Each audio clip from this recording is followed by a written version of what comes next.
네, 마켓 인사이드 시간입니다. 시장의 주변 변수들에 대해서 보다 심도 깊은 분석을 들어보는 시간인데요. 오늘은 이트레이드 증권의 신중호 연구원과 함께합니다. 안녕하세요. 네, 안녕하십니까. 네, 여전히 거래소 시장의 거래대금은 4조 원을 밑돌고 있지만 그래도 전반적인 분위기를 보면은 예전보다는 조금씩 나아지고 있는 것 같아요. 디커플링 해소에 대한 기대감도 약간은 있는 상황인데 앞으로 어떻게 전망을 하세요? 네, 원론적으로 말씀을 드리자면 주가는 사실 펀더멘털을 반영한다고 자주 말씀을 하는데 사실 펀더멘털이라는 거는 좀 뒤늦게 반영을 하는 겁니다. 무슨 말씀이냐면 정확히는 이렇게 될 것이다 라는 기대 그리고 거기에 따른 밸류에이션을 어떻게 주느냐가 시장의 어떤 가격의 지표로 나타나는데요. 주가가 발생한 이후에나 소위 펀더멘털은 확인이 가능하기 때문에 지금의 가격은 어떻게 보면 그런 펀더멘털과 기대값에 대한 밸류에이션의 평가 이렇게 볼 수 있겠습니다. 한마디로 그동안에는 밸류에이션이 너무 박하게 우리나라의 펀더멘털은 너무 박하게 반영했다 이렇게 보고 있고요. 지난주부터 그런 모습들이 디커플링 해소다 이런 부분을 떠나서 조금 완화되는 움직임이 나타나지 않았냐 이렇게 보고 있습니다. 중요한 배경이 사실은 환율로 인한 수출주들의 어떤 이익 감익에 대한 영향 또 내지는 글로벌 시장은 부동산 시장마저도 좀 올라가고 있는데 국내 같은 경우에는 디커플링 그리고 내수 위축 더불어서 앞서도 말씀을 하셨지만 일본의 엔화 약세 공습이 굉장히 가팔랐기 때문에 IT 자동차 같은 이익 주도주들이 얼마나 이익이 감익될 것이냐는 그런 공포가 있었습니다. 그럼에도 불구하고 2013년 지금 어닝을 본다면 90조 원 이상은 좀 달성될 것이라고 보고 있기 때문에 현재 주요 밸류에이션으로 볼 수 있는 52주 평균 PER이라든지 PBR 1.02배는 좀 지켜지고 있기 때문에 이런 부분들에 대해서는 사실은 조금 신뢰해야 된다라는 것을 갖고 있습니다.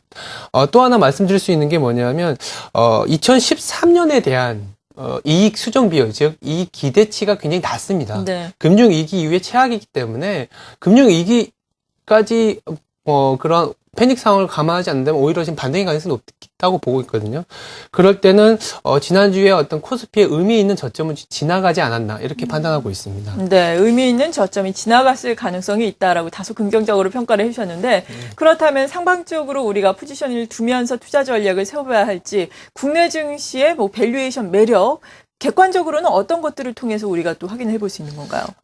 네, 심리라든지 가격, 밸류에이션에 대해서 말씀을 드리는데, 다음 세 가지 측면에서 국내 증시의 매력적으로 조금 점검해 볼 필요가 있겠습니다. 첫째는, 지금 일본이 굉장히 강하겠지만, 사실은 한국도 상대적인 강세 국면에 좀 노출될 가능성이 높다라는 부분입니다. 주요 수출 경합 국가 대비해서 워낙 이익의 기대치가 낮아진 상황이거든요. 역발상적인 관점이 필요하다. 두 번째는 코스피의 이익 레벨에 대한 신뢰 구간에 진입했다라는 겁니다. 아까도 말씀드린 것처럼 2013년에 예상 이익을 20% 감익을 하더라도 90조 원 이상이 나타나기 때문에 좀 신뢰할 수 있다. 그리고 마지막으로 국내외 밸류에이션 상향 트렌드가 있다라는 겁니다. 무슨 말씀이냐면 실물 측면에서는 글로벌 교역량이 증가하고 있고 국내 재고 순환도 상승 중에 있습니다. 이럴 때는 PER이 올라가게 돼 있고요. 금융 측면에서는 어셋 얼로케이션, 즉 그러니까 채권이 워낙 버블 상황이기 때문에 주식 쪽으로 머니 무브 가능성도 점쳐지고 있다. 이런 세 가지 측면을 좀 볼 수 있겠습니다. 네, 먼저 첫 번째로 제시를 해주신 것이 일본 대비해서 한국의 상대적인 강세 국면인데요. 정말 지난 1, 2월 살펴보자면 엔화 약세로 인해서 우리의 수출주들, 특히나 자동차주들이 상당히 큰 타격을 받지 않았습니까? 이런 것에 대해서 앞으로는 그러니까 기대감을 좀 가져도 된다라는 말씀이신 건가요? 네, 맞습니다. 그 수출 경합도가 워낙 일본과 우리나라는 좀 높은 상황이기 때문에 가뜩이나 이익의 버티목이었던 IT, 특히 자동차 같은 경우에는 일본의 엔화 공습 때문에 약세 공습 때문에 고민이 많은 상황이었습니다. 그래서 코스피의 어떠한 기대값을 크게 낮춘 요인이었는데요. 실제로 일본의 이익 수정 비율이라고 해서 이익을 얼마나 좋게 보고 있느냐. 이익 수정 비율은 지난 연말에 0.054%였는데 2월 현재 3.84. 그러니까 트렌드가 상향 조정되어 있다는 부분인데 반면에 한국은 좀 마이너스가 심하게 언더가 되어 있습니다. 그러니까 일본은 롱, 한국은 숏하는 이런 전략적인 측면도 있었는데요. 물론 이는 어떤 기대값의 변화이기 때문에 실제 펀더멘탈은 그렇게 안 나올 수도 있고 더 악화될 수도 있습니다. 그렇지만 국내 기업들의 어떤 수출 구조라든지 이런 것을 감안하더라도 사실은 너무 비관적으로 쏠려 있다는 측면에 좀 감안할 필요가 있고요. 그런 어떤 한국과 일본의 이익 수정 비율이라는 그 갭 차이가 사실은 2000년 이후에 가장 안 좋은 그 최저점에 도달한 상태이기 때문에 코스피에 대한 이익 기대가 금융위기 이후의 최저점이라는 것을 감안해 보면 사실은 반등 가능성이 굉장히 높은 상황입니다. 네. 더군다나 이제 국내의 어떤 정치적인 기대 구간이 사실은 목전에 놓인 경우라면 더욱 그러할 수 있는데요. 박근혜 정부의 어떤 총리 인선이라든지 어떤 이후 빠르게 진행되고 있는 조각 작업을 통해서 국내도 이제는 정책적인 기대감이 조금 나아질 수 있겠다. 왜냐하면 글로벌 중앙은행들은 이미 통화 스탠스로 굉장히 완화적인 걸로 가고 있고, 미국이라든지 중국이라든지 일본 같은 경우에는 지도부가 교체돼서 강하게 드라이브를 걸고 있는 상황이거든요. 그에 반해서 한국은 약간 늦은 감이 있습니다. 그래서 2월 말에, 박근혜 대통령 당선인이 취임을 하고 3월에 어떤 중앙은행의 어떤 그 스탠스가 결정이 되면 우리 국내 증시도 발빠르게 좀 뒤따라가지 않겠나 이런 생각 갖고 있습니다. 네.